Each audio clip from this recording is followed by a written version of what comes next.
Imagine closing on your dream desert home, only to find out the city might shut off your water, and suddenly your property value is vanishing fast.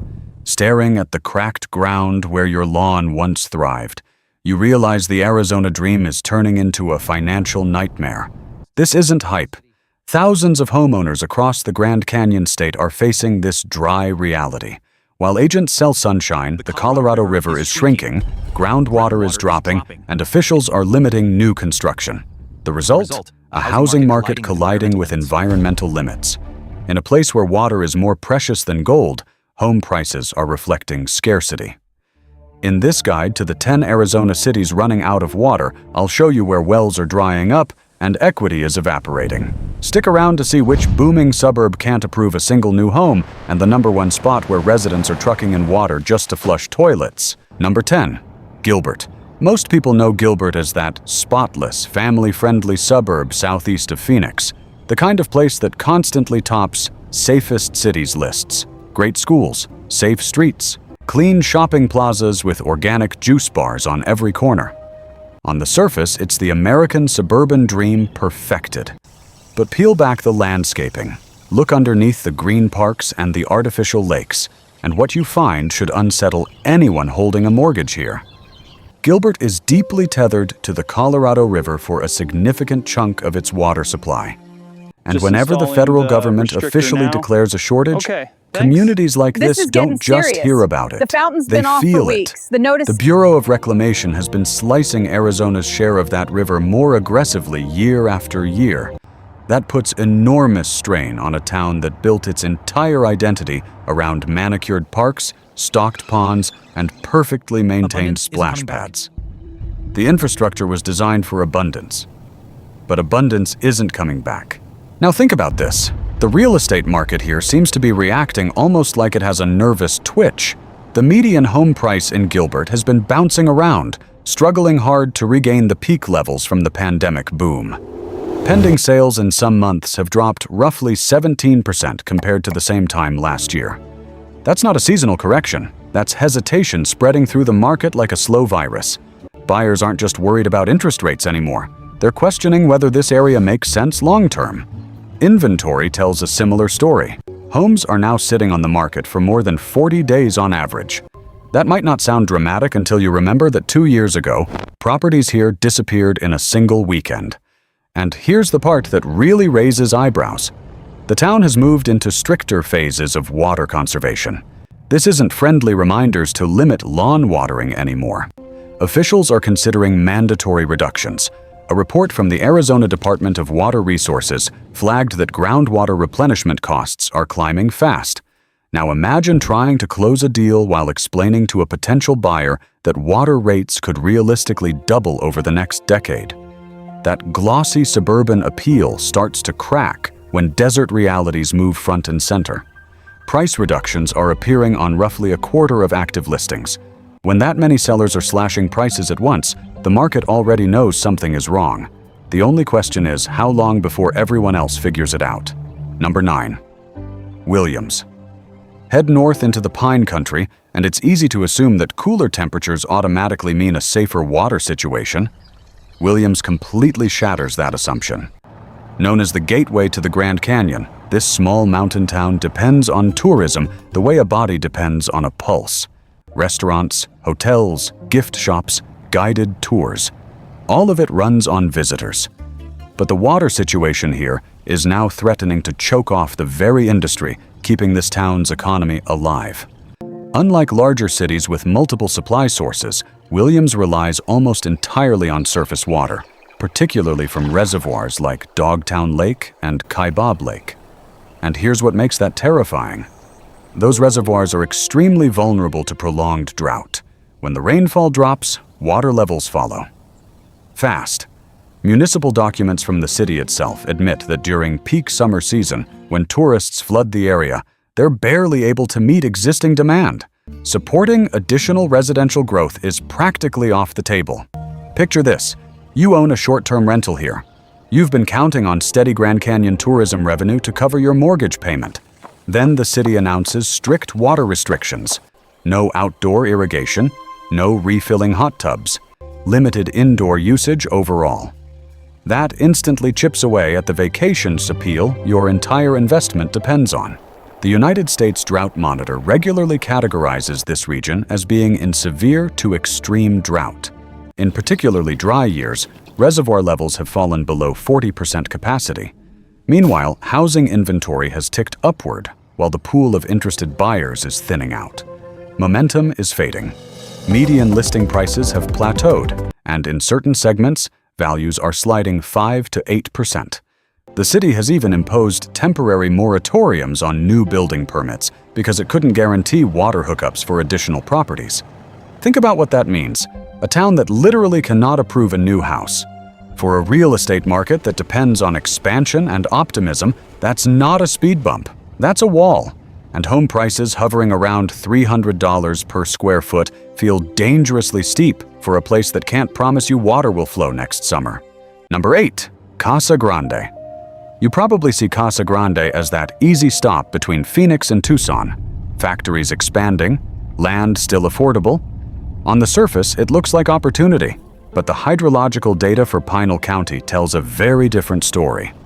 Casa Grande sits in the Pinal Active Management Area, a groundwater region state officials have labeled as overdrawn. This isn't a rough patch from a dry year or two. It's a structural problem decades in the making. The Arizona Department of Water Resources has projected a groundwater shortfall of nearly 8 million acre-feet over the next century. Let that sit. 8 million acre-feet. That's a geological deficit that optimism alone will never solve. Foreclosure activity in Pinal County has climbed above the national average. Listings are stacking up. Nearly 60% of homes are closing below asking price. Sellers are losing leverage, many eager to exit before restrictions tighten further. Now think about this. Several large developers have canceled planned communities because they can't secure the required certificate of assured water supply. Without that approval, development can't move forward. The appreciation engine every homeowner was counting on goes silent. Local water providers have filed for rate increases exceeding 30%. Imagine relocating here for the affordable housing, only to discover your monthly water bill is rivaling your car payment. At that point, affordable isn't the word anymore. It's a trap. Number 7. El Mirage. El Mirage is the kind of blue-collar West Valley community that doesn't grab headlines. Quiet, unnoticed. But after reviewing environmental assessments and housing data, this city deserves a flashing warning light. El Mirage sits near the dry riverbed of the Agua Fria River and depends on groundwater and Central Arizona Project supplies, both under mounting pressure. But here's the twist. The challenge isn't only about volume, it's about how expensive it is to make the water safe to drink. The city invests heavily in treating groundwater contaminated with nitrates. Those treatment costs land directly on residents' utility bills. Every glass of water costs more than it should. Home values have declined around 6% over the past year. In a community where incomes are already tight, that can devastate household wealth. And here's what caught my attention. A significant portion of homes here are owned by institutional investment groups, Wall Street landlords. Lately, many are trimming their holdings. When institutional investors head for the exits, they don't tiptoe. They flood the market with inventory, pushing prices down further. Active listings have climbed more than 40% compared to 2 years ago. Average days on market have stretched to 60 days. In a region where homes recently vanished in hours, that's an eternity. The city's own utility rate studies project annual water and sewer increases of 5 to 7%. Not for upgrades, just to keep existing pipes from crumbling. So if you're considering $350,000 for a house here, ask yourself one question. Why step into a market where your property value is sinking while the cost of keeping water on keeps climbing? That's not investing. That's swimming against the current. Number 6. Goodyear. Goodyear was one of the pandemic's biggest real estate winners. Distribution centers went up overnight. Master plan neighborhoods pushed deeper into open desert. It felt unstoppable. Then it slammed into a wall, and there's official documentation to prove it. The Arizona Department of Water Resources released a study on the Hassayampa subbasin the aquifer Goodyear depends on. The basin is significantly overallocated. There isn't enough water to support development that's already been approved. Not future development. Development that already has the green light. This is the kind of structural shortage that can freeze growth dead in its tracks. The share of listings with price reductions has climbed to nearly 30%. Imagine watching a third of your neighbors cut their asking price in the same quarter. That kind of signal spreads panic whether anyone says it out loud or not. Buyers are backing out of contracts after learning about water constraints. Builders are stuck with completed spec homes and fewer buyers to fill them. Water credits for new properties have jumped by several $1,000s per home, and builders are passing that cost directly to buyers. The median sale price is struggling to hold above $450,000. Even the rental market is cooling as construction-tied job growth slows. When the building boom loses energy, every job, every storefront, every mortgage tied to that momentum wobbles. Goodyear didn't just hit a wall, it built one. Number 5. Kingman. Kingman stands out for a reason that should genuinely alarm you. This city isn't only dealing with water shortages, it's caught in a fight over who gets to pump what's left. And that fight has sent shockwaves through the housing market. Located in Mojave County, Kingman drew national attention after foreign-owned agricultural operations began extracting massive volumes of groundwater to grow alfalfa for overseas export. Residents are furious. Longtime domestic wells that served family homes for decades are faltering. Some produce reduced flow, others have gone completely dry. Now imagine this is your home. Your well starts producing less pressure, then less water. Then one morning, nothing. Just air hissing through the pipes. Drilling a deeper replacement well costs $20,000 to $30,000, a cost many families aren't prepared to shoulder. Housing inventory has risen more than 25%. Many owners are trying to sell before their wells fail entirely. But listings sit for months. Savvy buyers insist on well inspections, and if tests reveal weak flow, transactions collapse on the spot. Median home values hover around $280,000 and can't keep pace with inflation. That kind of stagnation erodes wealth quietly, year after year, like a leak you don't notice until the floor gives way. When the people who make money buying risk decide the risk isn't worth it, you should listen. Number 4. Queen Creek. Queen Creek might be the fastest suburban expansion story in the state. Farmland and dusty trails transformed overnight into gated communities and upscale master plans. But beneath the surface, it feels less like solid infrastructure and more like a balancing act performed over a canyon. Queen Creek expanded so aggressively it outpaced its own groundwater capacity.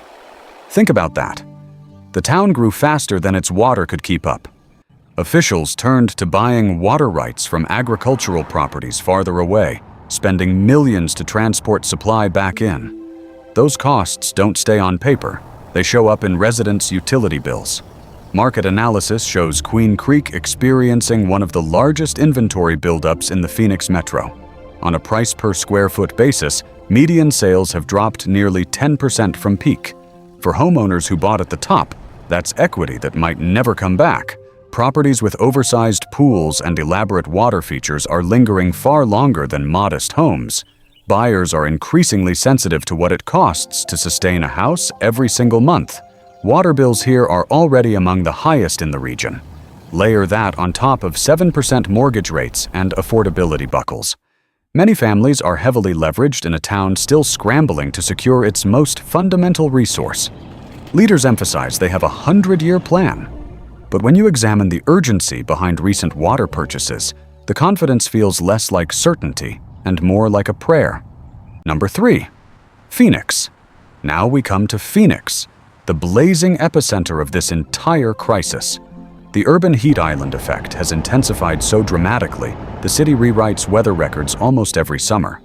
And the connection between that extreme heat and water demand is direct, relentless, and getting worse.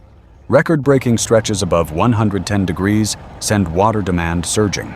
Lawns, cooling systems, pools, everything pulls harder on supply precisely as Colorado River allocations are being slashed at the federal level. This isn't a theoretical risk, it's unfolding right now. Home sales volume has fallen nearly 20%. And here's the signal that should stop you cold. Institutional investors who spent years aggressively buying Phoenix homes have cut their acquisition activity by more than half. These firms run detailed climate risk models. If their algorithms are flagging Phoenix, that's not noise, that's a siren. Court filings show eviction and foreclosure cases surpassing pre-pandemic levels. Residents are squeezed from every direction. Inflation, utility bills, economic pressure. The median home price sits around $440,000. But the deeper issue isn't price, it's livability. Neighborhoods are replacing grass with desert landscaping, which reduces water use but may intensify localized heat, reshaping how comfortable certain areas feel. Insurance premiums are climbing too, driven by wildfire risk along the metro's expanding edges. Phoenix is drifting toward a convergence of extreme heat and contracting water. And 2 million homeowners are strapped in for the ride. The city that sold itself as the future of the Sun Belt may be staring at the limits of what the sun can sustain. Number 2, Buckeye. If you want to see where a housing boom meets a water crisis head-on, with no buffer and no backup plan, look no further.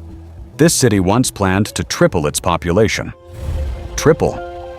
Then, the Arizona Department of Water Resources released a report that read like a death certificate.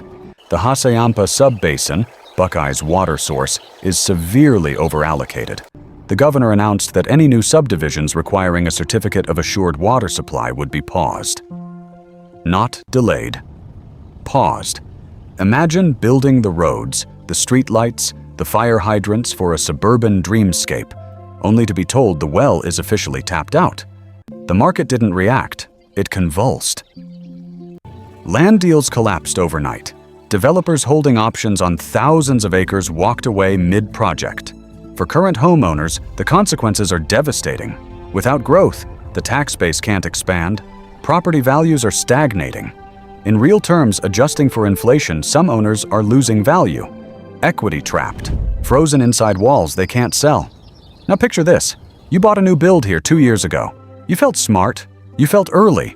Now you're competing against builders slashing prices by $30,000 to $40,000 per home just to clear inventory before they leave the market entirely.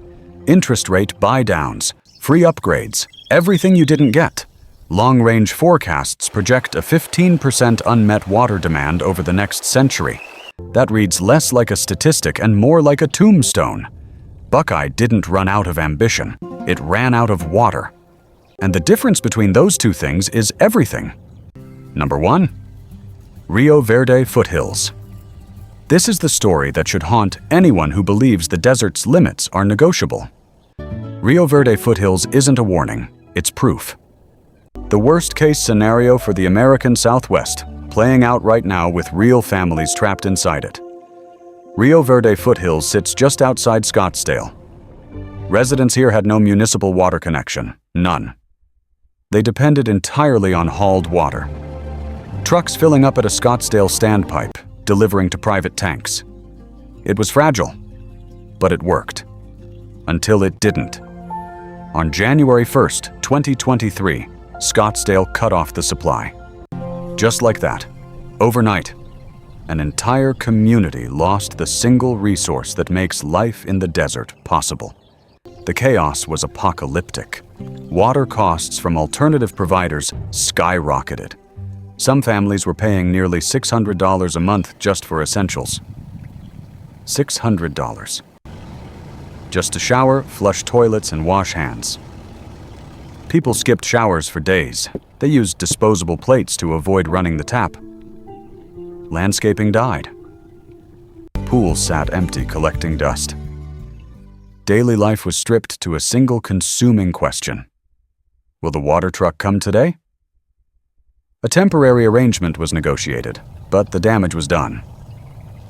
Confidence didn't just weaken, it shattered. And the housing market reflects that collapse in the most brutal terms imaginable. Homes once valued above $1 million sat stagnant for months. Sellers were legally required to disclose the water situation, and the moment a buyer reads that disclosure, the showing is over. Properties lingered for hundreds of days.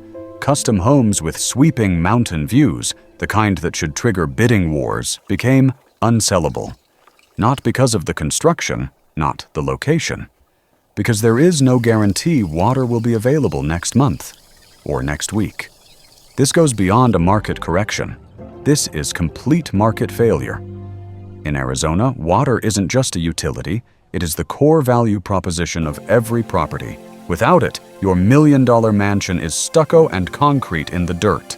A monument to the hubris of thinking the desert would bend to our timeline forever. The era of unlimited expansion in the American Southwest is over. The Colorado River is not recovering.